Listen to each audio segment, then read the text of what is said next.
We are back from the NFL Combine with part 2 of Pick 6. Answers from our national experts that we spoke with in Indianapolis. I'm Tatum Everett, and let's get to question number 1. It is, how important was it to keep Brian Flores on the Vikings coaching staff? Pro Football Network's NFL insider Adam Kaplan takes the first question. Bottom line is Brian Flores, one of the best defensive minds in football, one of the best coordinators in football, did a great job. And when you consider not a lot of talent on the back end, this guy should have been one of the defensive coaches of the year, and getting Brian Flores back and retaining him, absolutely huge for the Vikings.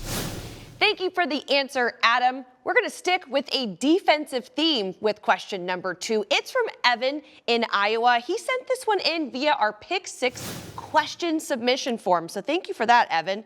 The question is, in Flores' defense, are you looking for size or speed? ESPN NFL draft analyst Jordan Reed takes this one.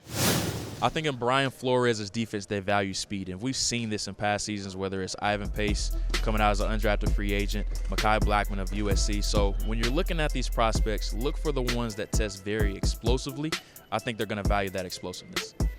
You can find Jordan's mock drafts located at ESPN.com. We'll stick with the NFL draft and question number 3.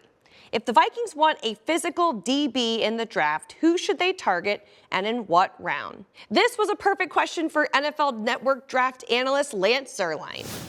I think if you're looking for a physical DB, you want to start with size, you want to start with length, and that would be Quinyon Mitchell from Toledo. And I'm getting him in the first round.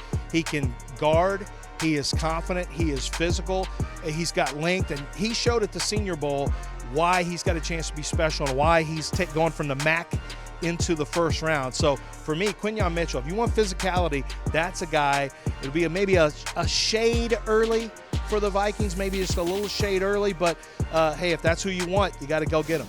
Appreciate the answer, Lance. We're going to switch gears now and talk more about free agency, which is just around the corner.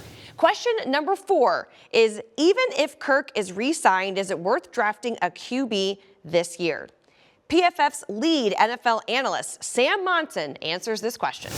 Whether it's in the second round, guys like Michael Penix, guys like Bo Nix, if he slides that far, or the third, fourth round with a guy like Spencer Rattler from South Carolina, I think absolutely it would make a ton of sense to draft one of these guys, develop them deliberately for a year, and then maybe move on in a post-Kirk Cousins landscape. Thank you, Sam, for the answer. There are a lot of quarterbacks in this year's draft who are slated to go pretty high, and that'll lead us to our next question.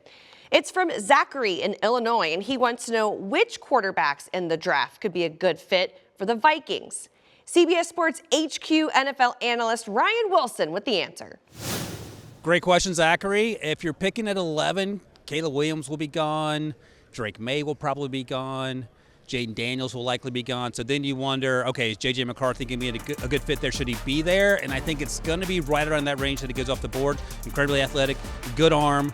Kirk Cousins, I think, makes the most sense coming back, but you could even draft J.J. McCarthy at 11, have Kirk come back on a 2-year deal, and perhaps move on to J.J. McCarthy once Kirk's next contract expires, should they make that happen. Appreciate the answer, Ryan. We're going to move on to our final question of the day. This one is for NFL Network's insider Ian Rappaport. The question is, in what world can the Vikings keep Danielle Hunter and Justin Jefferson? Here's Ian.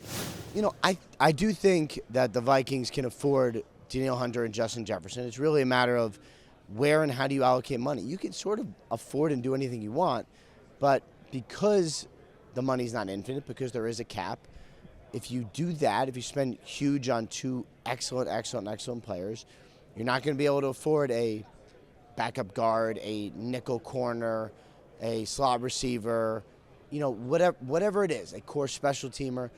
If you pay a lot for one thing, you're always going to have to make a judgment on, maybe I'm not going to pay a lot for this other thing. So it's really just, how do they value these players, and is this the best option for the team? And I think that's, what Kwesi Adolfo-Mensah has in front of him right now. That'll do it for this edition of Pick 6. We appreciate all of our NFL experts for being on the show. As you know, free agency starts next week, and stick with Vikings.com or the Vikings app for everything you need to know during this offseason.